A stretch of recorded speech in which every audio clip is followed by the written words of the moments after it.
Escuchábamos a Manuel García cuando son las 11:38 y estamos acá en vivo y en directo en Radio Universidad de Chile en esta transmisión especial vinculada por supuesto con las elecciones que nos ocupan desde ayer y en donde estamos eligiendo a nuestros líderes regionales, gobernadores, consejeros y también alcaldes, alcaldesas y también a quienes van a acompañarlos ahí en el rol de concejales y concejalas. Y por supuesto en estas horas que vamos a estar conversando nosotros, yo voy a estar hasta las 1, ahí le entrego la pauta, ¿cómo se llama esto cuando uno hace? El testigo, ¿cierto? La posta.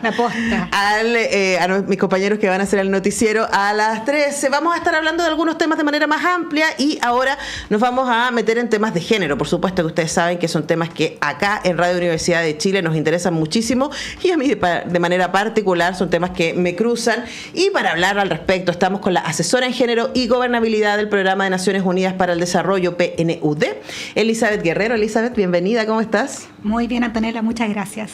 Bueno, yo muy contenta de hablar contigo, tengo mucho que hablar contigo, porque tú has estudiado este tema, le has dado una vuelta, hay una columna tuya muy interesante en El Mostrador, respecto también, escrita junto a Valentina Salas, también del PNUD, respecto a la brecha que existe hoy día en esta elección, esto es muy importante, en esta elección, respecto al porcentaje de mujeres candidatas y la posibilidad, por lo tanto, de tener mujeres electas en estos puestos, ¿no?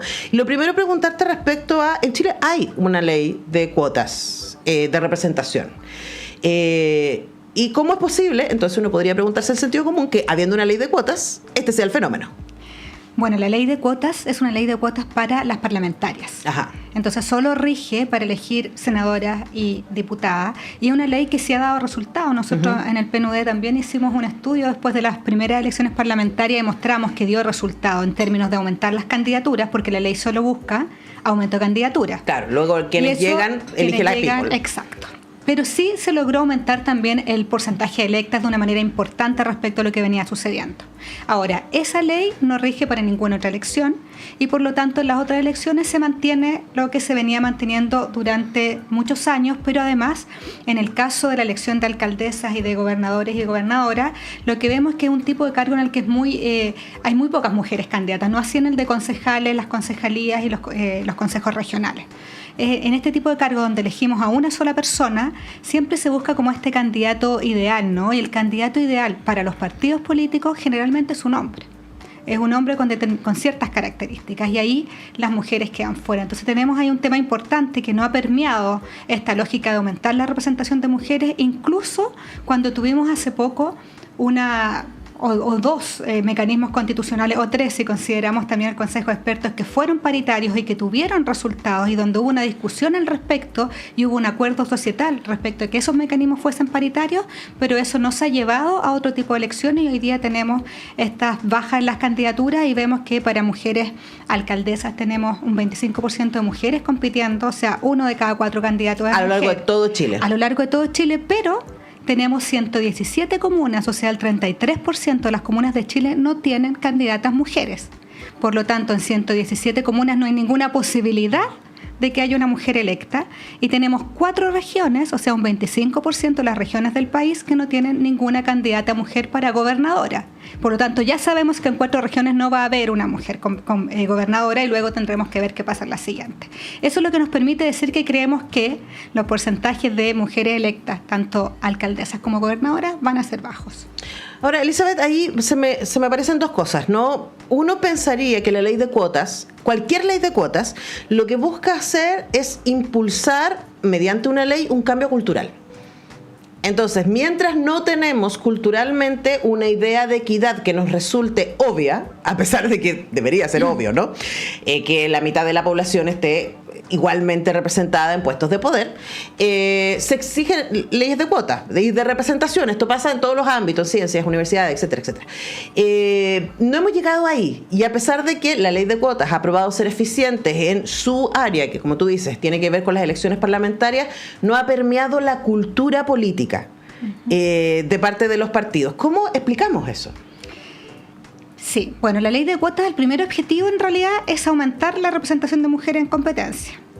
entenderíamos que a partir de ello va a haber una discusión y que se va a ir produciendo un cambio cultural, pero el cambio cultural es lento. Y por eso que las leyes de cuota se plantean idealmente que son hasta que se derriben esas barreras estructurales. Por eso no es tan bueno decir esto va a durar 5 años o 10 años, porque el cambio cultural podría demorar más que aquello. Claro. Y es lo que muestra la evidencia, ¿no? O sea, los cambios culturales no son espontáneos y más bien en nuestro país, que ese es otro tema, pero vemos retroceso en términos de normas sociales de género y cómo se percibe lo que se acepta para hombres y para mujeres.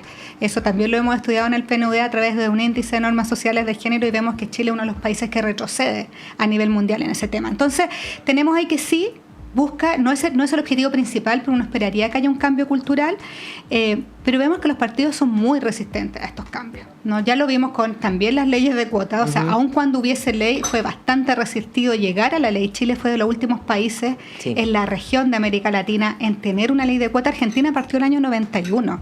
Nosotros la primera elección con cuotas fue el año 2017. Sí. Esa es la diferencia. Y vemos también que siempre los partidos buscan la forma de subvertir la ley y la norma. Entonces ahí no vemos, hay un cambio menor, pero esto no se ha traducido y sobre todo, como te digo, en este tipo de cargos que son cargos muy importantes porque tienen mucho poder al final del día, ¿no? Los alcaldes, las alcaldesas, los gobernadores tienen mucho poder a nivel local, si bien uno pudiese pensar que las comunas hay menos recursos, pero como ciudadanos y ciudadanas sabemos lo importante que es esa autoridad para la vida de las personas, para el cambio en la vida de las personas. Entonces ese cambio cultural no ha llegado todavía y nosotras pensamos, ya te lo comentaba, que con la discusión de la paridad, que ya no es un mecanismo de equidad, a diferencia de las cuotas, que lo que buscan es equidad, es decir, igualar la cancha para hombres y mujeres.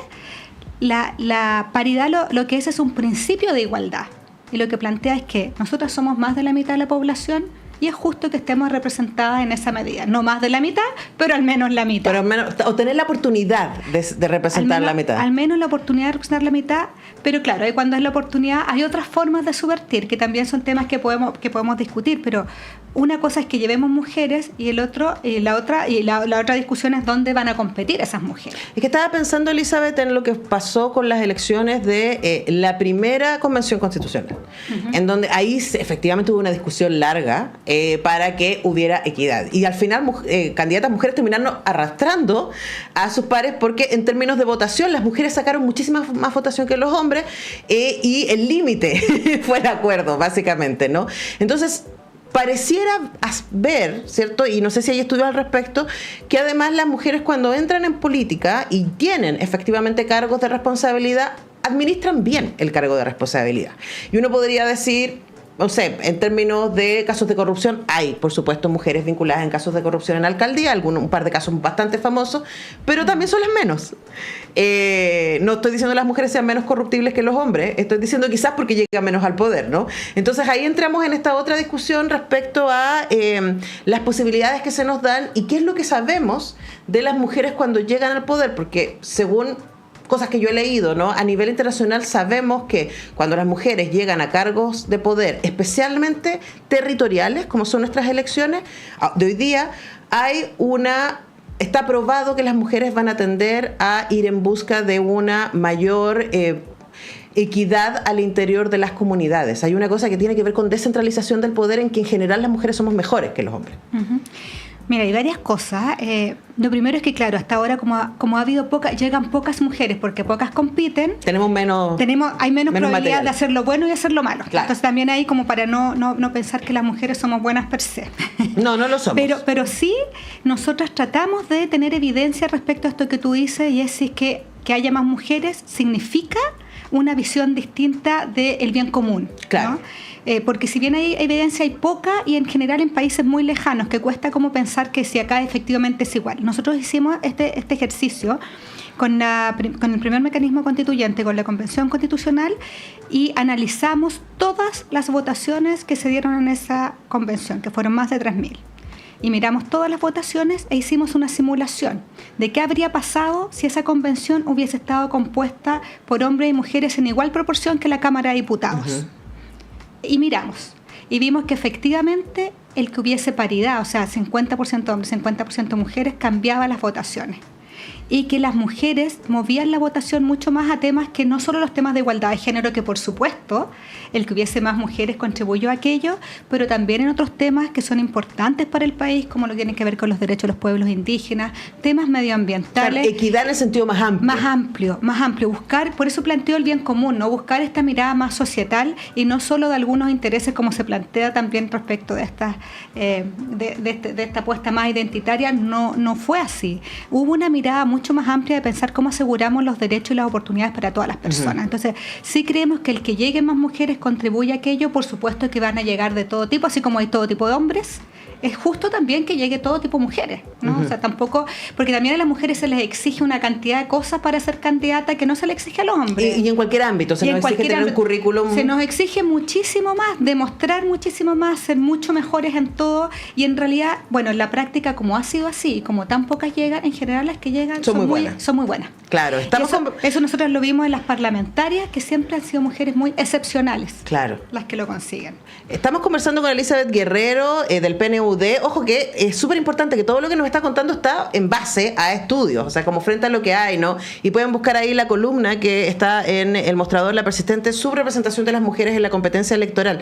Para cerrar, me interesa un tema que tiene que ver con lo cultural de nuevo, ¿no? Porque tú nos decías, hay 4 regiones que no tienen ninguna candidata a gobernador, ninguna candidata mujer a gobernador, y 1/3 de las comunas, es muy importante, tampoco tienen mujeres candidateándose a la alcaldía. Y por lo que tú me contabas fuera del micrófono, en muchas de estas comunas son más bien comunas rurales, comunas en el sur, en la mayoría de los casos, que tienen ahí una cultura, uno podría decir, que es más conservadora, ¿no? Y yo me imaginaba, y aquí te lo lanzo como hipótesis, ¿no?, lo arraigado que está en nuestra sociedad, y especialmente en el mundo rural, la ilógica todavía del patrón de fondo, ¿no?, del jefe territorial, que permite también, y lo hablamos antes de que saliéramos al aire, que en esta elección, si no me equivoco, hay por lo menos 6 candidatos que están yendo a alcaldías que o están siendo investigados por abuso sexual o están condenados. Y ahí están. Y ahí uno dice, ¿qué? Sí. Sí, bueno, hay varios temas que se van cruzando. Efectivamente, hay 4 regiones y 117 comunas en las que no compiten mujeres. La mayoría son comunas pequeñas, más aisladas, en zonas más rurales, bastantes en el sur, que ahí tendríamos que mirar con un poco más de detalle esa ubicación, pero sí pensar que nosotros tenemos esta idea de que Chile es un país muy moderno, ¿no? Y que estamos muy avanzados y que somos muy igualitarios, y la evidencia muestra que no. Somos muy diversos. Somos muy diversos, y por supuesto que hay enclaves que tienen, o zonas del país donde uno pudiese pensar que estamos mucho más cerca de la OCDE, pero hay zonas del país que todavía son muy conservadoras y que viven que todavía tenemos una cultura muy, muy arraigada, muy patriarcal, y también donde, como tú dices, está esta lógica del patrón de fondo que tiene todo el poder, ¿no? Que tiene todo el poder sobre el municipio, sobre el funcionariado, sobre cómo se hacen las cosas. Afortunadamente, esto del límite a la reelección creo que es algo positivo en ese sentido, porque permite que esto no se dé y continúe en el tiempo, pero sigue siendo un tema importante, que ahí tenemos que hacer un trabajo, por un lado, con la cultura de los partidos políticos, que siguen siendo también muy conservadores, que es lo que yo planteaba al principio, ¿no? Acá el principal obstáculo para las mujeres son los partidos políticos, no es la ciudadanía que no las elige, son los partidos que no las nominan. Y por otro lado, esta idea respecto del cambio cultural, nosotras vemos con preocupación lo que pasa. Te comentaba lo del índice de normas sociales de género, pero también hay, por ejemplo, encuestas del Instituto de la Juventud. La última encuesta del Instituto de la Juventud muestra cómo hoy día hay más jóvenes, hombres y mujeres, que consideran que en algunos casos está bien golpear a una mujer. Entonces, esta idea de que el cambio cultural viene por la juventud y entonces va a ser generación espontánea cuando nos vayamos los mayores no es real. Tenemos un problema país que hay que trabajar respecto de cuál es nuestro acuerdo societal, de cómo hablamos de igualdad entre hombre y mujer, bueno, y entre distintos grupos de la población.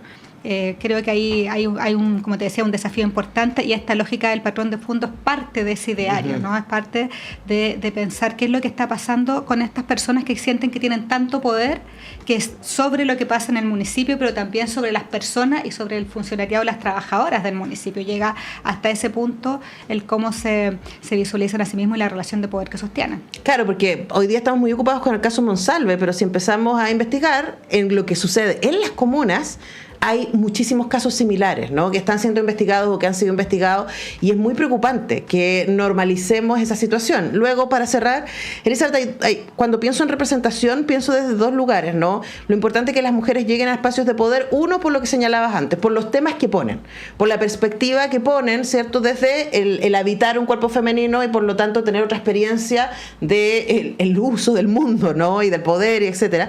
Y por otro lado, también pienso especialmente en les niñas y las y los jóvenes respecto a lo que ven que es posible para una mujer. Y todavía tenemos los ecos de haber visto, para muchas generaciones, haber visto a la presidenta Bachelet en su momento como una mujer con una banda presidencial, lo impactante que eso fue, ¿no? ¿Cómo hacemos para seguir sosteniendo esa idea de que las mujeres pueden llegar a ocupar el poder? Sí, yo creo que eso es muy importante, que haya más mujeres en distintos espacios, por supuesto que en los cargos de decisión, pero en distintos espacios que son visibles, los medios de comunicación, sin ir más lejos, las empresas, y creo que en eso hay un avance, pero todavía estamos lejos de tener una representación de mujeres, no digo paritaria, pero digo cercana a la paridad. Estamos muy lejos en la mayoría de los ámbitos. Nosotros tenemos otro estudio que se llama el Mapa del Poder y Género, y muestra cómo hay tantos ámbitos donde todavía estamos tan subrepresentadas, ¿no? Y ahí tenemos que hacer un trabajo importante, porque para que las nuevas generaciones vean que esto es una posibilidad, es importante tener modelos. Tuvimos una modelo de una mujer presidenta que lo logró, y que ha sido muy apoyada por la ciudadanía, pero necesitamos tener más modelos que permitan visualizarnos, identificar, y además tenemos que pensar también que es importante tener modelos que sean interseccionales, es decir, que crucen distintas variables, no solo tener mujeres con determinadas características físicas y socioeconómicas, sino que ojalá también que pueda estar toda la diversidad representada, diversidad socioeconómica, también la diversidad física de colores, mujeres neurodivergencia, poder tener una mirada respecto de que todos y todas tenemos cabida. Y algo que no alcanzamos a conversar, pero creo que es importante cuando hablamos de representación de más mujeres, esta alusión al mérito, ¿no? Porque se suele pensar que si hablamos de medidas de acción afirmativa, lo que hacemos es favorecer a las mujeres que no tendrían el mérito suficiente para llegar. Y yo siempre planteo que acá es algo que tenemos que cuestionar como sociedad, porque algo que han mostrado los últimos meses y todas estas discusiones, ¿qué es realmente el mérito? Claro. ¿No? Y el mérito muchas veces es un apellido. El mérito es haber nacido en una determinada familia y tener acceso a determinada educación. Y eso también las redes. Eso no es el mérito, eso fueron oportunidades. Mérito es lo que hacemos todos y todas, y en eso vemos que hay muchas mujeres que lo tienen, pero que no tienen la oportunidad de participar de una elección como esta o como otras que puedan desarrollarse. Ahora, a propósito de lo que decías antes, Elizabeth, también es como cuando hay acciones afirmativas, como por ejemplo la ley de cuotas para las parlamentarias, comparamos currículum de parlamentarios y parlamentarias, y las parlamentarias están mejor preparadas. Fin. O sea, el dato es que incluso cuando hay medidas afirmativas, llegan mujeres con, por lo menos en términos de currículum, más mérito. Con más estudios, también traen más diversidad. Eso, por ejemplo, lo que mostró la paridad, bueno, es otro mecanismo, ¿no? Pero también lo que mostró la aplicación de la ley de cuotas es que permitió que hubiese más diversidad, que entrasen no solo más mujeres, sino que mujeres de regiones, de distintos niveles socioeconómicos, que vienen de distintos colegios. Esto es algo que se ha hablado mucho en este país. Hasta ahora, ¿quiénes eran los que ocupaban los cargos de poder? Los que pertenecían a ciertos colegios, los que habían estudiado en ciertas universidades, y digo los porque eran los, ¿no? Con cierto nivel socioeconómico. Cuando llegan más mujeres se abre y empieza a ser más diverso, y eso nos genera una riqueza que al final nos permite aprovechar talentos de todos y todas.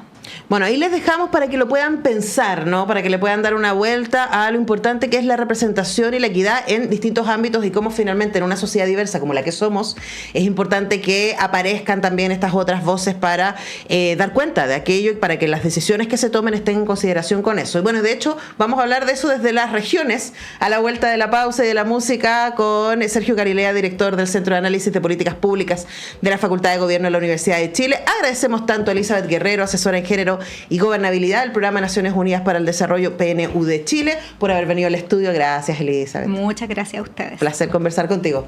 Nosotros vamos a la música, a la pausa, y ya regresamos. Todo lo lo que ha pasado.